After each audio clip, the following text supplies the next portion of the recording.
Magandang araw sa lahat. For today's video ay nandito tayo sa paradahan ng van galing Bauco Mountain Province para kunin natin ang padala na lulutuin natin.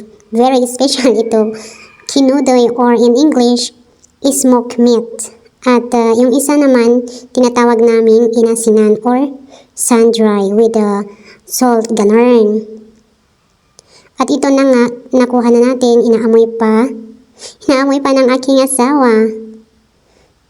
So, ayan, inaamoy pa ng aking asawa. Sabi niya, ang bango-bango. Ayan. So, guys, andito na kami sa bahay.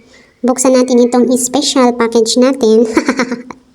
Special talaga yan, guys. Ayan, sinulat pa ng aking friend ang sinulat niya dyan ay yung pangalan ko sa Facebook talaga. So, ayan.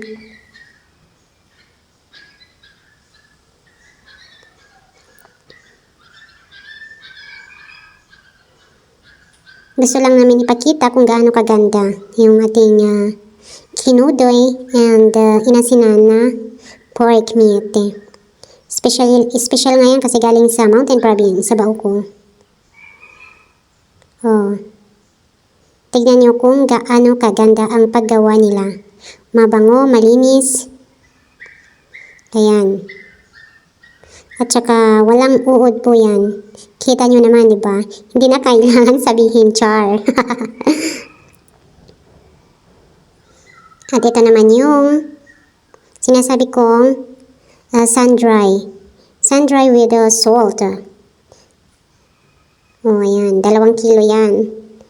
3 kilo naman yung kinudoy. O, di ba? Tignan nyo kung gaano kaganda. Malinis ang paggawa nila, mabango pa. O, diba? Ang sarap ng ating ulam na naman mamaya.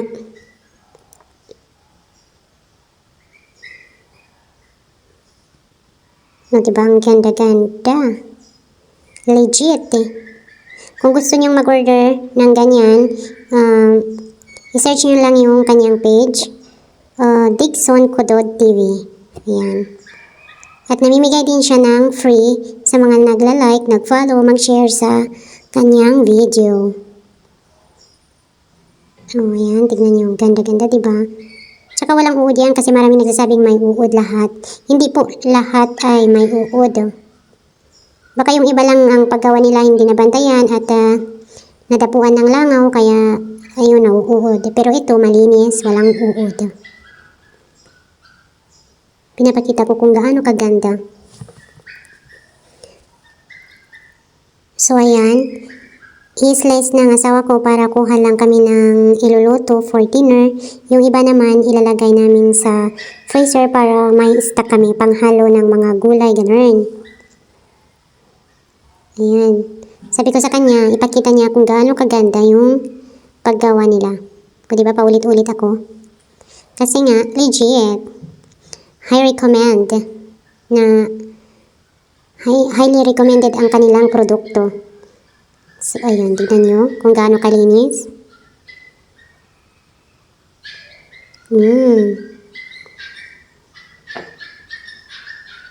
At ayan naman, may buto-buto siya.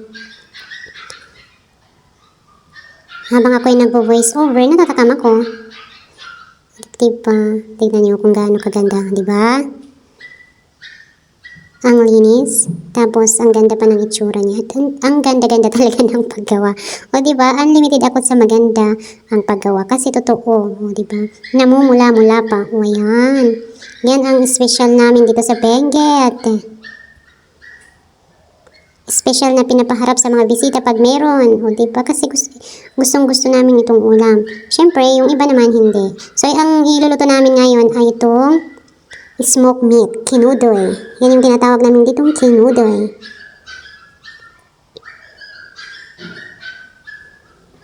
So, ayan. Nakikita nyo kung gaano kaganda, di ba? Unlimited na maganda, mabango, masarap. Ayan. Guys, wala tayong maraming ingredients. Only luya. At i-pressure cooker natin para mabilis maluto.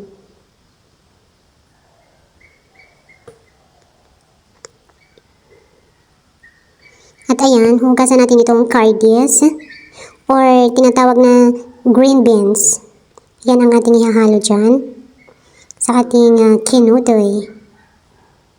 Ayan. Isabay natin i-pressure cooker yan kasi matigas din yan, green beans. Kasi dry din yan, binabad lang natin, kaya yan lumaki din. Ito yung green beans. At hahaluan din natin ng mustard or basta pechay yan. Green na lang, green pechay. Pero mustard naman ang English niyan eh.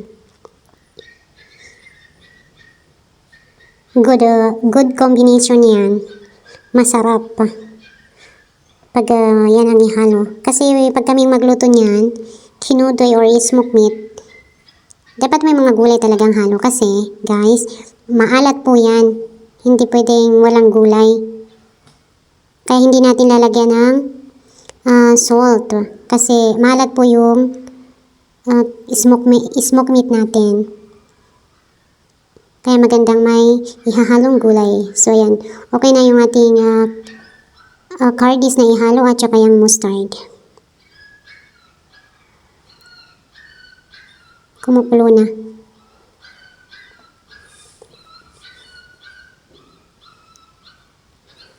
After 30 minutes, ito na, naluto na itong ating smoked meat at cardies. Cardies, iti Ilocano na. Ayan, hindi ko alam kung anong tawag dyan, pero cardies ang tawag namin dyan. Galing po din yan sa province namin, pinadala ng aking mother. In-dry po nila yan, kaya binabad ko bago ko niluto para lumaki. So, ayan, ilalagay natin yung mustard.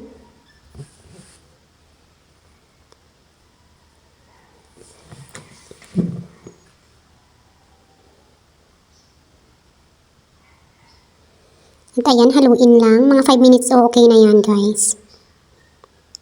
Ready na ang ating ulam for dinner.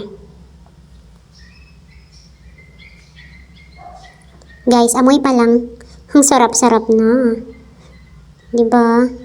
Kita nyo naman. Sino kayang hindi matatakam nito? Ayun, diba? Kung ayaw nyo ma-overcook yung meat, I mean yung mustard, mga 2 minutes lang okay na yun.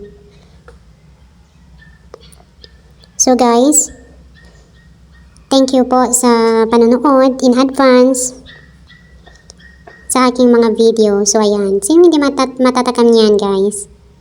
O, diba? Ang ganda-ganda.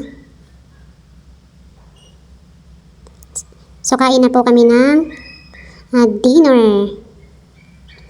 Thank you ulit in advance for watching my videos. Di ba nabubulol pa ako pag nagpo-voice over? Sarap. Nagutom na tuloy ako ulit. Bye guys!